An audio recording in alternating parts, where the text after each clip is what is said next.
It really reminds me of this shocking moment when Nobel laureate Geoffrey Hinton left the board of Google. He's known as the father of AI for his Nobel Prize winning insights into how to create a functioning AI.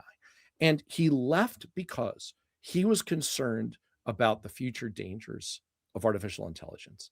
And the danger that he foresaw was a fundamental inability for people to distinguish reality from unreality. That at a most basic level, AI would mess with that. It's what you alluded to me in an email to me as a kaleidoscopic minefield that I think we're beginning to have to pick our way through.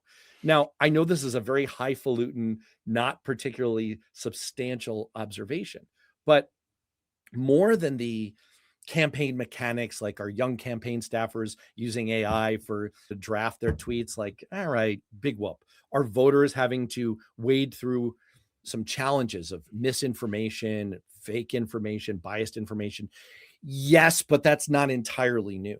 What about the aggregate effect? How worried are you about this overall miasma of surreality that is increasingly going to cloud our brains? And Dr. Hinton's fear that the most fundamental thing we have to do in a democracy is take in information and make decisions, and AI is going to impede our ability to do that.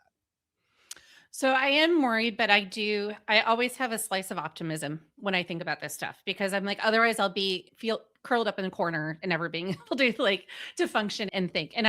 So let me talk about the worries first, and then I want to get to the optimism side. One is we've been talking a lot about news feeds and how they're algorithmically curated, and we've been talking about that a lot.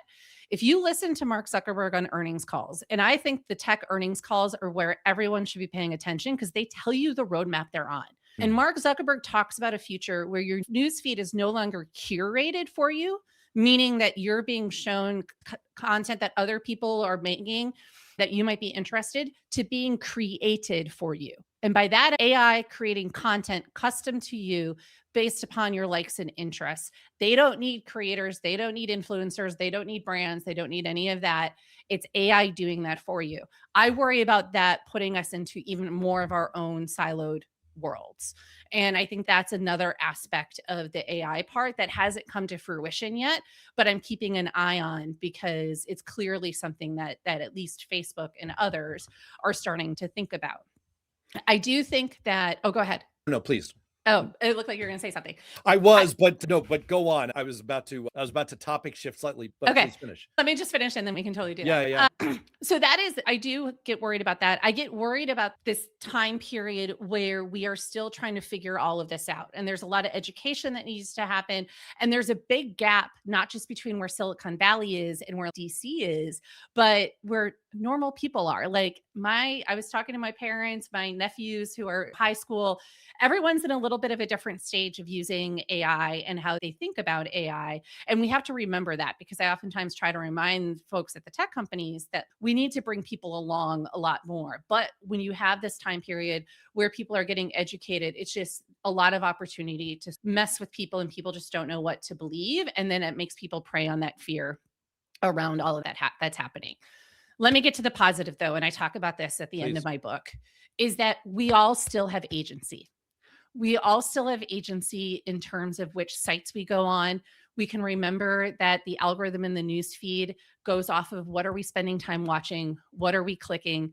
I try to do this for myself every 6 months. I do a news audit. I try to consciously pay attention. Where am I spending my time? What accounts am I following? What newsletters am I reading? Does it match if somebody asked me what my news diet was, does it match what I want, what I aspire it to be versus what it actually is? Because I think a lot of times we just go through our day and we consume stuff and we don't necessarily think through, is this where we actually want to be spending our time? We can choose which AI tools. One of the things we saw in my surveys was that with campaigns, more Democrats were using Claude, whereas more Republicans were using ChatGPT and for sure Grok and stuff like that. But it's on all of us. I don't want to put it all on all of us, but I do think we have choices that we can make in being more educated and knowing what platforms and stuff we want to use. And we are seeing this kind of a lot more people wanting events. You talk to a lot of creators and influencers who influence creators. They're talking about the next big thing is going to be in-person events. They think more and more that people are going to want to be doing analog, be doing stuff in person. And so I'm paying attention to that tension that we're going to have between this new AI technology and then also a people's desire to have human connection.